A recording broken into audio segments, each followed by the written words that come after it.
Атырауда қоғамда елең еткізген ауыр іс бойынша күдікке ілінген азаматтың әкесі алғаш рет ел алдына шықты.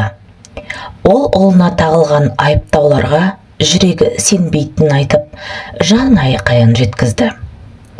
Әкенің айтуы бойынша, соңғы күндері әлеуметтік желілерде түрлі болжамдар көбейіп кеткен. Бірі ұлын кінәлі десе, енді бірі әртүрлі нұсқа айтып жатыр. Алайда әке жүрегі баласының мұндай іске баруына сенбейді.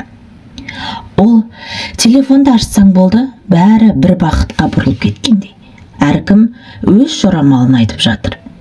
Бірақ мен әке ретінде оның мұндай әрекетке баратынына сенбеймін.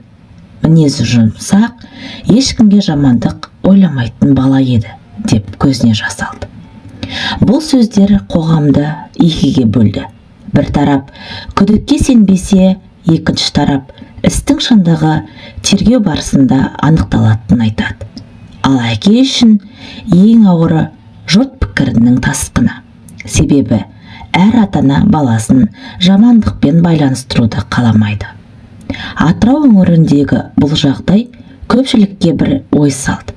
Шындықты тек ресми тергеу ғана анықтай алады. Ал қауесет пен жорамал тағдырды өзгертіп жіберуі мүмкін. Оқиғаның ақ-қарасы әлі толық белгілі емес. Бірақ бір әкенің жүрегі көпшіліктің назарын аудартқан шындық. Қоғам үкім шығаруға асықпаса екен.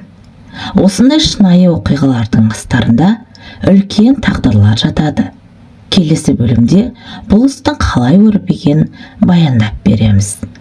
Құрметті тыңдармандар, біздің арнамызды жоғалтып алмас үшін арнаға тіркеліп лайк қоюды ұмытпаңыздар.